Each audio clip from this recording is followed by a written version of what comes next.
what my plan is in this turbulent market for my real estate business in 2024. What's going on, everybody? It's Jamel Gibbs, your family-oriented entrepreneur. Welcome to another video. The reason why I'm putting this together is because a lot of people have questions. A lot of people want to know what experienced real estate investors are doing in order to be able to stay afloat or continue to catapult their business going into the following year. Whether the market is going up or the market is coming down, there's always money to be made in real estate. So what I'd like to do in this video is really share with you what I plan on doing for the next year in order to be able to really take my business, or at least prep my business for 2, 3, 4 years down the line while still making a lot of money while doing it. A lot of people struggled during 2023.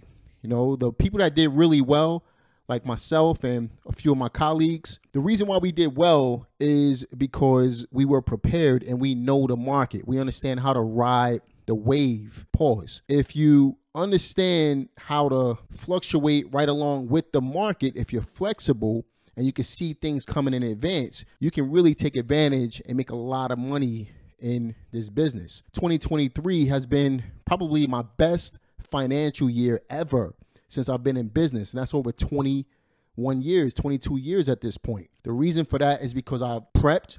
I understood exactly what I was doing going into it several months before 2023. So during 2022, I actually prepared in advance. So that's the first key point, right? You really want to build momentum going into the following year. Maybe you're brand new right now. Maybe you don't know how to take your business to another level. Maybe you're still trying to start your business, right? So what do you do in the coming year in order to be able to either get started in real estate, stay in real estate, or if you're already doing business, take your business to another level? So I'm going to share 4 types of deals that I plan on focusing on over 2024. If you chose one of these types of deals, you could do really, really well. If you chose to do all 4 of them, you can do really, really well, but you got to be smart in how you approach the market. So the first one that I plan on focusing on is wholesaling. I've always wholesaled real estate, never stopped. I know people that build businesses around wholesaling. Wholesaling is just an aspect of my business. And the reason for that is because you don't need banks, you don't need credit, you don't need money, or at least a lot of money to get started. You do need marketing dollars, or you need a time budget in order to be able to make it happen. But you don't need a lot of anything in order to start wholesaling. You can literally drive around neighborhoods, called driving for dollars, and find houses that need some work, contact the sellers, and ultimately land a deal that way, right? So wholesaling allows you a minimized risk way of investing in real estate. The money that you risk is the money that you put into the business. So if you put down, let's say $1,000 earnest money deposit on a deal, you're risking your $1,000. If you put, $5,000 into marketing, you're risking the $5,000, especially if you don't know what you're doing, right? But wholesaling allows you a minimized risk way of investing in real estate. So whether you're brand new, if you've been in a business and you haven't done any wholesaling, if you're wholesaling right now, you should know this.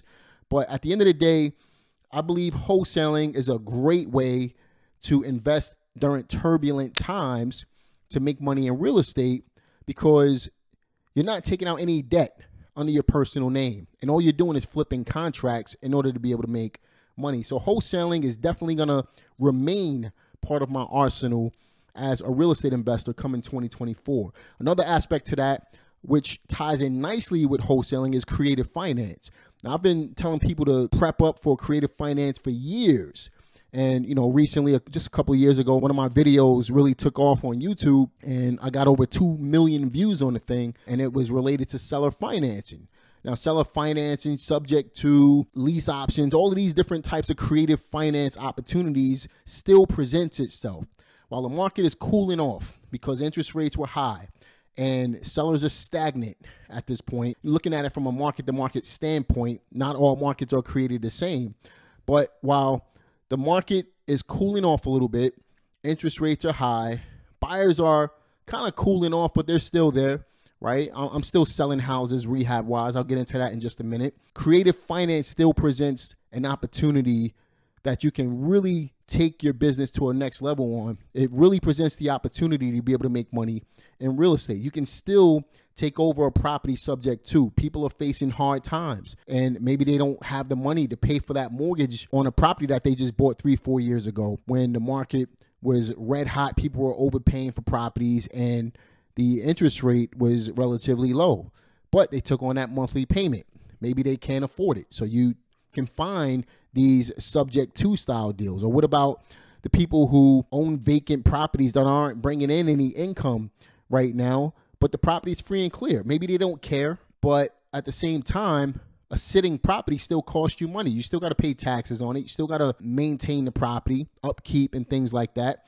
So those people start to look to sell. And if they can still make a monthly profit on it, quote unquote seller financing, that's where the bag is right now, creative finance wise, right? So you got creative finance, which should always be a part of your arsenal. It doesn't matter what the market is doing. Wholesaling, seller financing, creative finance in general, that stuff should always be a part of your real estate investing business. Now, what about some of the more advanced strategies, rehabbing? I started off in a business in the early 2000s as a rehabber, and then I got into all of these other creative and, wholesaling aspects of real estate. I believe rehabbing is another great way. It doesn't matter what the market is doing. If you buy right, you can make money as a rehabber. Now, there's two ways that I'm using rehabbing in order to continue to make a lot of money in real estate. Really, that's my bag.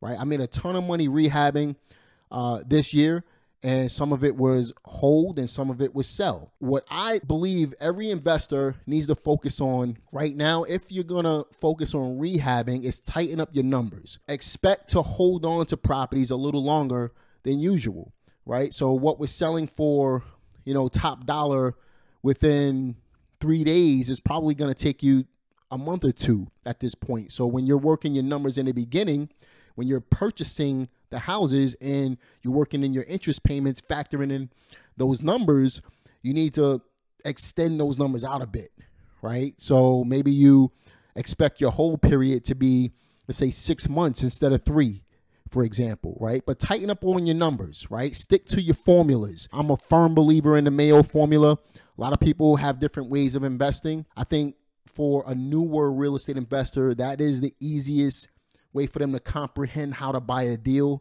and actually get a deal without overpaying for a property. You really should tighten up on your numbers. Stick to your formulas and make sure you overcompensate for what you think is going to cost rehab wise. You don't have to do as much in the rehabs if you didn't factor in those numbers. Make sure the property is sound and livable, and make sure that it's in really good shape. Make sure everything is working, obviously. But at the same time, factor in those interest payments, for an extended period of time, right? And, as far as exit, what we're doing is we're fixing one to keep and fixing one to sell. There's an important reason why I'm doing that. It's for liquidity purposes. When the market is fluctuating, we're living in turbulent times right now. So you got to stay liquid. You can't flip everything. You can't keep everything and build a portfolio during times like this. You can build a portfolio at a slower pace and get bigger deals, which I'll tap into in just a minute. But you really don't want to keep every single property that you come across because, again, you need to be liquid during times like this. You need to have cash availability. And that cash availability is going to lend itself to those longer hold times when you're rehabbing houses, for example. So what we're doing is we're holding one, we're flipping one. We're holding one, we're flipping one. And we're just doing that, buying 2, 3, 4 at a time. We keep 2, we sell 2. We keep 2, we sell 2. What we're doing with the ones that we keep is we're doing short-term rentals on some, we're doing mid-term rentals on some, and then long-term rentals on some, based on the area that we buy the properties in.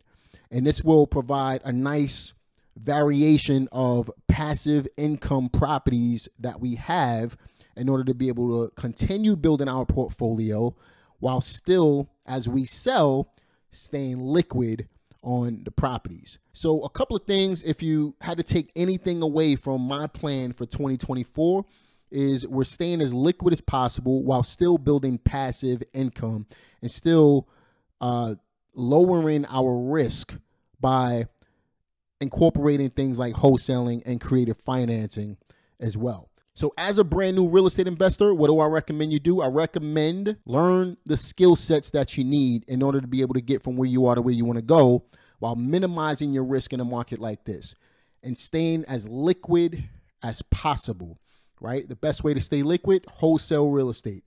Do some creative finance. If you look at wholesaling and creative finance, that's similar to what we're doing on the rehab side, buying one to keep and buying one to sell.